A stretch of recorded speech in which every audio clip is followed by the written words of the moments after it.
is 'n vreemde vraag wat min van ons hart opvra, maar wat diep binne in baie van ons leef. Sou iemand agterkom as ek wegraak? Nie net fisies nie, maar stadig, oor tyd. Welkom by die Sepcast, die tuiste van die nommer 1 netwerk vir jou lewe.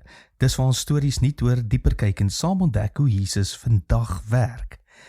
Nou 'n mens wat minder opdaag, minder deel, minder praat in 'n wêreld waar ons maklik vervangbaar voel, waar kalenders vol is en aandag skaars is dit nie vanselfsprekend dat iemand jou teenwoordigheid as onmisbaar beleef nie.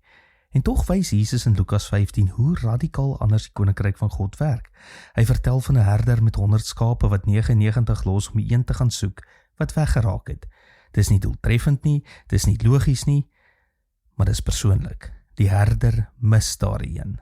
Nou wat my tref van hierdie verhaal is nie net dat die skaap verlore is nie, maar dat sy afwesigheid raak gesien word. Iemand tel, iemand merk op, iemand besluit, dit is nie dieselfde sonder jou nie. In baie van ons moderne ervarings is dit juis wat ontbreek. Ons kan iewers wees sonder om werklik gesien te word, of wegraak sonder dat iemand vra. En wanneer 'n mens nie gemis word nie, begin daar 'n subtiele storie in jou vorm. Miskien maak my teenwoordigheid nie saak nie, miskien kan ek maar net stil verdwyn. Maar wanneer iemand jou mis, wanneer iemand vra, bel, kom kuier, word daardie storie onderbreek. En dan besef jy, ek behoort. Ek maak 'n verskil, net deur hier te wees. En die geestelike implikasie daarvan is groter as wat ons dink. Behoort is nie net 'n emosionele behoefte nie, dit is 'n geestelike fondament.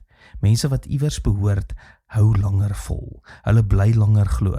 Hulle herstel vinniger na teleurstelling, want daar is 'n gemeenskap wat hulle dra wanneer hulle self nie meer die krag het nie. Dit is nie toevallig dat Jesus 'n beeld van God as herder een is wat soek, roep en terugbring nie.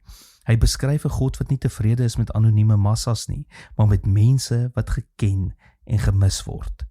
In praktiese terme beteken dit dat geloof selde in isolasie floreer. Ons het almal plekke nodig waar ons teenwoordigheid tel, plekke waar ons nie net 'n nommer of 'n gesig in 'n skare is nie, maar deel van 'n storie.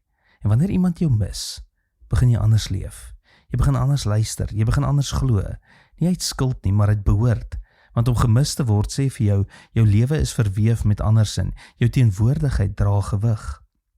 Nou by SA gemeente praat ons van die nommer 1 netwerk vir jou lewe, nie as 'n slagspreuk nie, maar as 'n uitnodiging om in ruimtes te wees waar mense mekaar raak sien, waar jy nie net kan opdaag nie, maar ook kan verdwyn en iemand sal agterkom. Want dalk is een van die diepste maniere waarop God ons dra, deur mense wat eenvoudig sê, dit is nie dieselfde sonder jou nie. En in daardie eenvoudige ervaring om gemis te word, begin baie mense weer glo dat hulle nie alleen op hierdie pad is nie. En daarom nooi ek jou om te kom doen in SA gemeente. Ek nooi jou om deel van 'n groeigroep te word as jy nog nie is nie. En ons wil jou behoorlik leer ken. En ons wil vir jou regtig goed wees. Tot môre, mooi loop.